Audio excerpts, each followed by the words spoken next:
Salut tout le monde, j'espère que vous allez bien. Aujourd'hui, je vous propose une vidéo un peu spéciale. On va faire un home tour. Ouais, j'ai vu ça sur YouTube.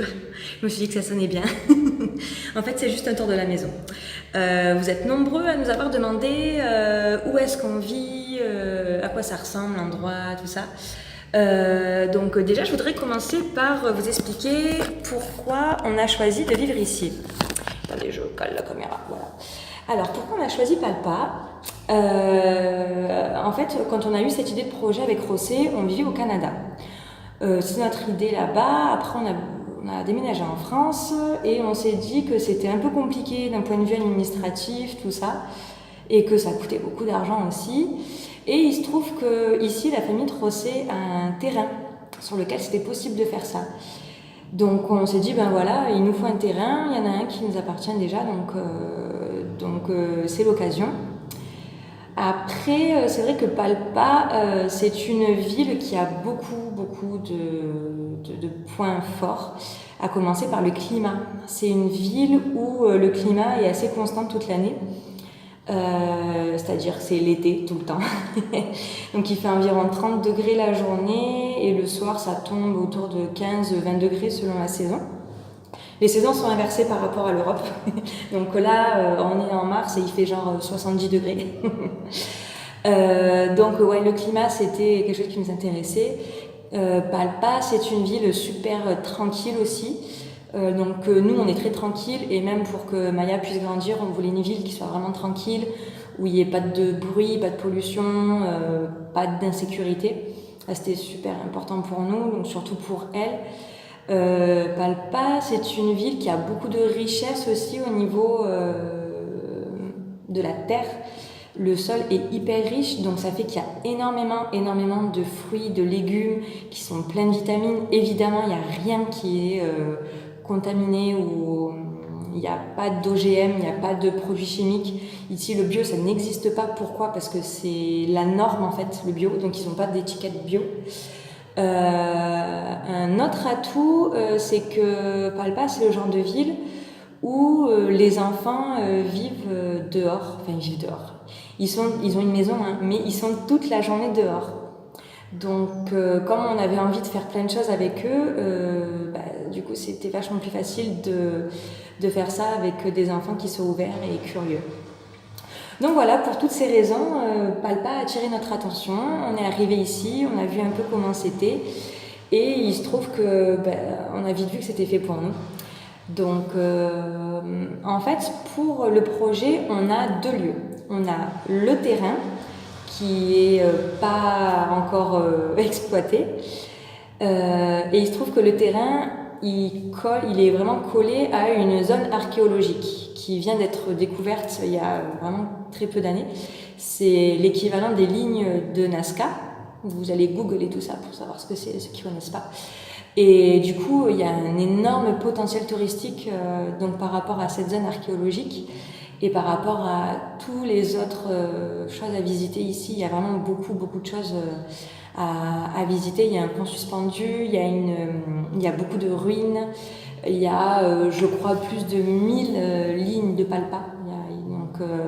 Je crois qu'à Nazca, il y en a une vingtaine, ici il y en a plus de 1000, donc c'est énorme. Donc voilà, en termes d'écotourisme aussi, il y a beaucoup de potentiel ici. Donc je disais, le terrain qui est en dehors de la ville, voilà, il n'y a encore rien dessus, mais je vais vous le montrer aussi, je vais vous le faire voir. Et le projet a commencé dans une maison dans laquelle on vient de s'installer.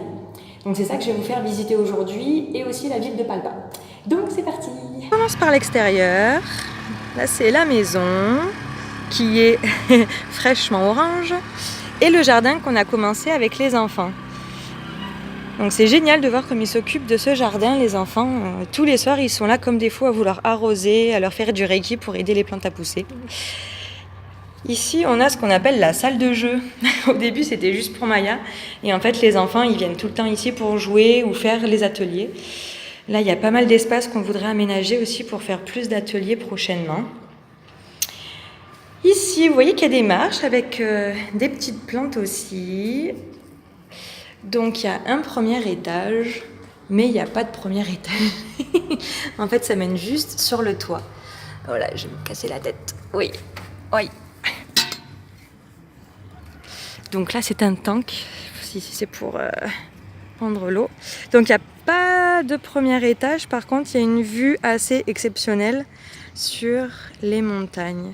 Je vous dis pas les levées et couchers de soleil comme ils sont incroyables ici. Et là, on voit une des lignes de Palpa. Je sais pas si on voit bien, mais ça fait un soleil. C'est parti, on redescend. Donc là, nous arrivons dans le salon. Voilà, qui est très sympa pour se poser en fin de journée avec les volontaires. Ou entre nous aussi. Ici, il y a notre chambre qui est toujours un peu en bazar. La salle de bain, très simple aussi. La cuisine qui ressemble enfin à une vraie cuisine. Ouais, j'essaie de viser. Voilà. Hop. Donc un petit bar. Ça, c'est la salle à manger. Donc voilà, bientôt, ça aussi, ça devrait ressembler à une vraie salle à manger. On a déjà des meubles, hein, c'est pas mal, mais bientôt, on aura la peinture qui va avec. Et ici, c'est la chambre des volontaires, qui bientôt sera aménagée pour recevoir plein de monde.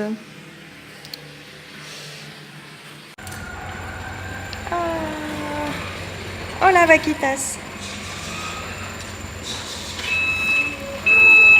Voilà, José il va râler parce que c'est les enfants, non? On va lui... va falloir lui prouver que c'était bien les vaches, sinon il ne nous croira jamais.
Pour relâcher.